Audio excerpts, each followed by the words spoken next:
So yun, good day mga ka-raider.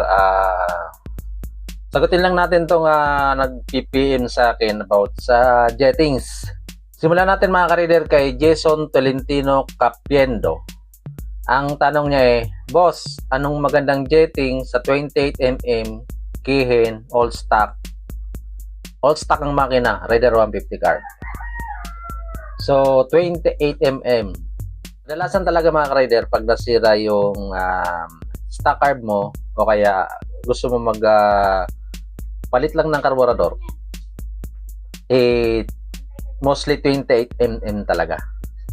Baga starter yan ng mga gustong magkalikot ng Raider. Okay, sa jettings mga ka-raider, umpisa natin sa round. Pag round mga ka-raider,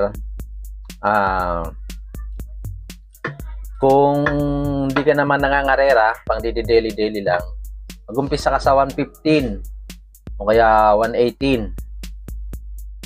Tapos, yung clip ng needle ng karayom, walang kuha tayong sample dito. Round 2 mga ka-raider Okay. Yung needle clip niya mga ka-raider, laro-laroin nyo lang dyan. Mostly nakukuha ko yan sa mostly nakukuha ko yan sa pangalawa. Dito o kaya sa gitna. Ang pilot niya mga ka-raider, slow jet 32, 35, ganyan mga ka-raider, no? 28mm, 32, 35. Tapos sa hangin niya mga ka-raider, sa hangin nakukuha ko minsan 1 in 1/4, 1 in 1/2. Okay. Kung 28mm na mga ka-raider, ito 28mm na flat carb. Sa needle clip mga ka-raider, nakukuha ko siya sa pinaka dulo sa taas. Ayan dito to, sa taas na yan. Tapos sa turns ganun din, 1 in 1/2, 1 in 1/4. Tapos sa main jet mga ka-raider, 118, 120, pwede rin 115 kung gusto mong tipid-tipid konti, lalo na ngayon mahal ang gasolina. Sa pilot jet mga ka-raider, 32, 35, 38. So yun mga ka-raider, doon lang nyo lang lalaroin mga ka-raider. Sa round, pag may hagok, laro-laroin nyo dito. So yun mga ka-raider, kay Jason Tolentino Capiendo, boss, sana na sagot ko yung tanong mo. Marami rin kasi nag-PPM sa akin, hindi ko na ano. Kaya ganito na lang ginagawa ko mga ka-raider. Dito na lang, binablog ko na lang, at least dito masasabi ko ng maayos kaysa yung chat, hindi nyo masyadong magigits yun Pag ganito, at least nasasagot ko kayo, na gagayad ko kayo ng maigi kaysa yung chat lang. Okay? Ang sunod na nagtanong naman mga ka-raider kay Ronel Magbuo. Idol, napanood ko video mo about pilot jet. Yung sa akin kasi idol, tinanggal ko pilot screw saka tumino. Baka tinanggal niya ito mga ka-raider, yung air screw. Yung air screw, baka tinanggal niya. Tapos ang tanong niya, tataas ba ako ng pilot o bababa? Tinanggal niya yung pilot screw. Siguro ito nga yun mga ka-raider, tinanggal niya yung air screw. Okay, ito lang ma-advise ko kay Ronel Magbuo. Bawa tumino yung minor.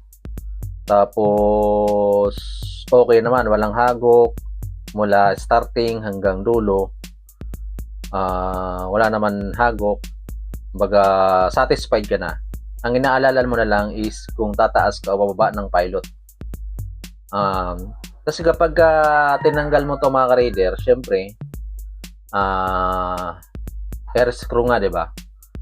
Pwede siyang maging lean.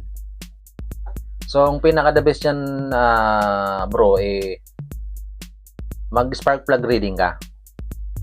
Doon mo malalaman sa mga ginawa mo sa carburetor kung anong resulta, kung mag-lean o magre-reach. Kung okay naman yung ano mo mga ka-reader, yung minor mo, nung tinanggal mo yung air screw, tapos pag spark plug reading mo, doon ka mag ano mga ka-reader sa main jet, kung anong resulta, kung gusto mong kung ba pag paano man ng spark plug reach, magbaba ka ng main jet. Kasi yung pilot mga ka-reader, kung okay naman yung minor mo, goods naman yun. So yun mga ka-reader, spark plug reading, so yun Ronel Magbuo, spark plug reading ka, tapos kung okay naman yung minor, sa main jet ka na lang magbago ka ng main jet kung lean o reach. Kung lean, magtaas ka ng main jet. Kapag reach naman, magbaba ka ng main jet. So yun mga ka-reader. So yun mga ka-reader, sana nakatulong tong video na to, no, about sa carburetor. Shoutout muna tayo mga ka-reader. Shoutout kay Japet from Panabo City, Davao del Norte. Shoutout si Paps. So yun mga ka-reader, no, sana nakatulong video na to sa mga nag-PM sa akin. Ito. Saan nyo mga ka-reader, marami tayong ganitong video. Actually, short video lang to. Na yung mga nagtatanong sa akin ay sa ganitong pamamaraan ko na sasagutin. Kasi mahirap ka-reader, mahirap kapag sa chat-chat lang. At least ganito, napapaliwanag ko ng maayos. So yun. Kung sa YouTube mo ito napapanood mga ka-reader, pa-subscribe naman ako. Pag-hit ang notification bell para so na-upload ko, manonotify ka. Paki-like, paki-share na rin para makatulong sa iba na gustong mag-tono ng carburetor. At kung sa Facebook mo na ito napapanood mga ka-reader, papalo naman ako. Paki-like, paki-share na rin para makatulong sa iba. So comment na lang kayo dyan mga ka-reader kung ano mga tanong nyo about dito sa tuning ng carburetor. 28mm, 30mm, 32mm, 26mm. Basta about sa carburetor mga ka-reader, sasagutin ko kayo dyan. Okay, that's it sa inyo. And peace. Signing off.